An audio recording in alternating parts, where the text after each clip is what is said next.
ಪಂಕಜಂ ಮದನ ವೈರಿಯ ಮುಂದೆ ಒದಗಿ ಹೋಮವಣಿಕರು ಮದನ ವೈರಿಯ ಮುಂದೆ ಒದಗಿ ಹೋಮವಣಿಕರು ಕಡಿಮೆವರಂ ತೆಗೆದು ಜಡಿಯಂ ನೆಲಕ್ಕಪ್ಪಳಿಸಲು ಜನಿಸಿದನಯ್ಯ ನಮ್ಮ ವೀರಭದ್ರ ಯೌವನಮಯ ಮಹಾಗುರು ವೀರಭದ್ರ ಹುಟ್ಟಿದ ಸಮಯದೋಳು ಈ ಸಮಸ್ತ ಲೋಕಗಳು ಗಲಗಲನೆ ನಡುಗಿದವು ಸೂರ್ಯ ಚಂದ್ರರಸ್ತಂಗತರಾದರು ತೋಚದಂತಾಯಿತು.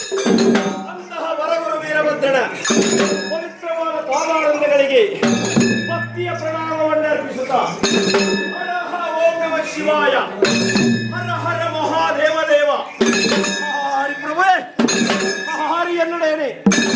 ಆಗಸದಿ ಬೀಳುವ ಮಳೆ ಬೀಳುಗಳೆಲ್ಲ ಈ ಭೂಮಿಗೆ ಮದ್ದುಗಳಾದರೆ 7 ಸಾಗರಗಳಲ್ಲಿ ನೀರಿರುವುದೇನಯ್ಯ? 7 ಸಾಗರಗಳಲ್ಲಿ ನೀರಿರಬೇಕಾದರೆ ಆ ಶಿವಶಕ್ತಿಯನ್ನು ಮರೆಯದಿರು, ಮರೆತು ಮೆರೆಯದಿರು ಮಾನವ. ಸಾವಿರಕ್ಕೊಬ್ಬನೇ ಶರಣ, ಕೋಟಿಗೊಬ್ಬನೇ ಭಕ್ತ. ಭಸ್ಮವ ಒಯ್ದರೆ ಬಸವನಂತಿರಬೇಕು. ಕಂಡವರಿಗೆ ಕೈಲಾಸವಂತೆ, ಕಾಣದವರಿಗೆ ವನದೇಶ ಪರದೇಶ. ಹರಿ ವೀರ, ಹರಿ ರುದ್ರ ಸದ್ಭಕ್ತರ ಮಧ್ಯಭಾಗದಲ್ಲಿ ನಿಂತು ಒಂದು ಪ್ರವಚನವನ್ನು ಬಿತ್ತರಿಸುವಾಗ ಸಕಲ ಸದ್ಭಕ್ತರು ಸತ್ತು ಗದ್ದಲವ ಮಾಡದೆ ನೀವು ಕೇಳಿರಿ. ಒಂದು ವೇಳೆ ಸತ್ತು ಗದ್ದಲವ ಮಾಡಿದರೆ ಮುಂದಿನ ಜನ್ಮದಲ್ಲಿ ಕಾಗೆ ಗುಬ್ಬೆಗಳಾಗಿ ಶ್ರೀವೀರಭದ್ರನ ವಚನವನ್ನು ಆಲಿಸಬೇಕಾಗುತ್ತದೆ. ಹೇ ಶಂಭೋ, ಹರ ಹರ ಮಹಾದೇವ ದೇವ, ಮಾಯೆ ಮಾಯೆ ಮಾಯೆ, ಮರದ ಮಂದನ ಆಸೆಯೇ ಮಾಯೆ. ಆ ಮಾಯೆ ವಿವರಂ ಹೇಳುವೆನು ನೀವು ಕೇಳಿ, ಆ ಮಾಯಾ ವಿವರಂ ಹೇಳುವೆನು ನೀವು ಕೇಳಿ. ಹರಿ 10 ಭವದಲ್ಲಿ ಪರಿಶುತ್ತು ಮಾಯೆ, ಹರಿ 10 ಭವದಲ್ಲಿ ಪರಿಶುತ್ತು ಮಾಯೆ. ಇಂದ್ರರಂಗಕ್ಕೆ ಬಂದಲಿಕ್ಕಿತ್ತು ಮಾಯೆ, ಬ್ರಹ್ಮನ ತಲೆ ಹೋಳು ಮಾಡಿತ್ತು ಮಾಯೆ, ಬ್ರಹ್ಮನ ತಲೆ ಹೋಳು ಮಾಡಿತ್ತು ಮಾಯೆ. ವನಮುನಿಗಳಿಗೆಲ್ಲ ಗುದ್ದಾಟವನ್ನಿಕ್ಕಿತ್ತು ಮಾಯೆ, ವನಮುನಿಗಳಿಗೆಲ್ಲ ಗುದ್ದಾಟವನ್ನಿಕ್ಕಿತ್ತು ಮಾಯೆ. ಸಾಧು ಸಂತರ ಮನವನ್ನೆಳಿಸಿಕೊಂಡಿತ್ತು ಮಾಯೆ. ಸ್ವರ್ಗ ಮರ್ತ್ಯ ಪಾತಾಳವೆಂಬ 3 ಲೋಕದ ಎಲ್ಲ ಜೀವರಾಶಿಗಳಿಗೆ, 3 ಲೋಕದ ಎಲ್ಲ ಜೀವರಾಶಿಗಳಿಗೆ ಯೋನಿ ಎಂಬ ಮುಖದಲ್ಲಿ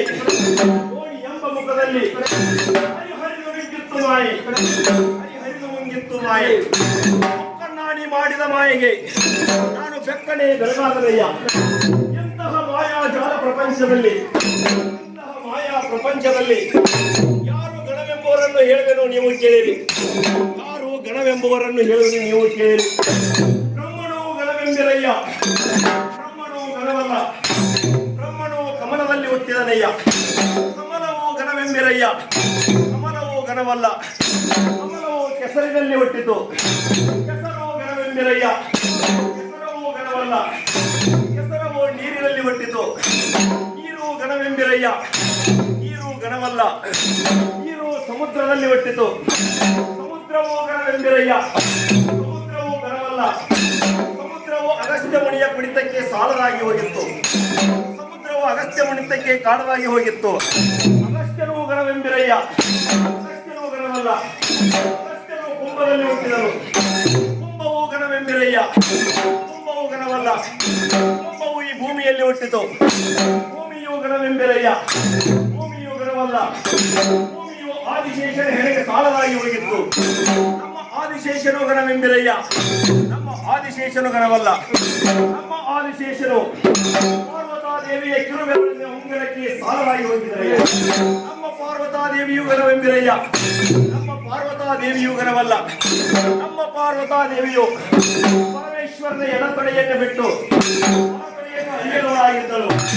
ನಮ್ಮ ಪರಮೇಶ್ವರನು ಗಣವೆಂಬಿರಯ್ಯ, ನಮ್ಮ ಪರಮೇಶ್ವರನು ಗಣವಲ್ಲ.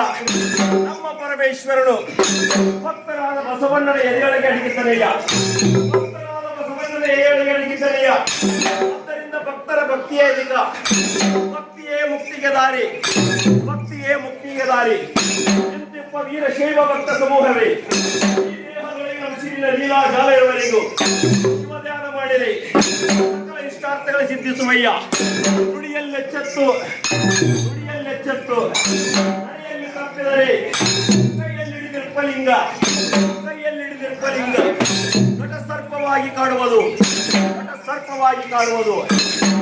ವೀರ ಸೇವ ಭಕ್ತೋ ವೀರ ಆದಿರುದ್ರ ಲಕ್ಷೋ ಬ್ರಹ್ಮಣ ಶಿರವಂ ಹರಿದು ಹರಿದ ತಲೆಗೆ ಕುರಿತಲೆಯೇ ನೆಟ್ಟು ಲಕ್ಷೋ ಬ್ರಹ್ಮಣ ಹೆಂಡತಿಯಾದ ಪ್ರಸೂತಿಯ ಮಂಗಲ್ಯ ಭಾಗ್ಯವನ್ನು ರಕ್ಷಿಸಿ ಅವಳ ಮುತ್ತೈದೆ ತರವನ್ನು ಕಾಪಾಡಿದಂತಹ ಯಾವ ನಮ್ಮಯ್ಯ ಮಹಾಗುರು ವೀರಭದ್ರ ಪರಿತ ನಾಯಕ ರೈತಮಲ್ಲ ರಂಗಧೀರ ಶಿವದ್ರೋಹಿಗಳ ಗಂಡ ಚಂಡಿ ಚಾಮುಂಡಿಯರ ಗಂಡ ಗಂಡ ಗುಂಡ ಪೋಕಳಿಯರ ಗಂಡ ಗುಂಡ ದೈತ್ಯರ ಗಂಡ ಮಂತ್ರ ಕಾಳಿಯ ಗಂಡ ನಾನು ಎಂದು ಎದೆಮೆಟ್ಟಿ ನಡೆದವರ ಗಂಡ ಇಂತಹ ವರಗುರು ವೀರಭದ್ರ, ಇಂತಹ ವರಗುರು ವೀರಭದ್ರ ಈ ಭೂಮಿಯ ಪೃಥ್ವಿಯ ಮೇಲೆ ಅವತರಿಸಿ ನಿಂತು, ಈ ಭೂಮಿಯ ಪೃಥ್ವಿಯ ಮೇಲೆ ಅವತರಿಸಿ ನಿಂತು ದುಷ್ಟ ಶಕ್ತಿಗಳನ್ನು ಸಂಹರಿಸಿ ಶಿಷ್ಟರನ್ನು ರಕ್ಷಿಸಿದನಯ್ಯ.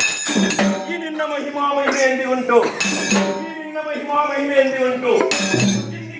ಹೇಳುವ ನರಮಾನವರಿಗೆ, ಇಂದಿಗಲವೆಂದು ಹೇಳುವ ನರಮಾನವರಿಗೆ ಇದೇ ಗಂಡ ದೇವ ಮಾತ್ರ ಕಾಳಿಯ ಗಂಡ.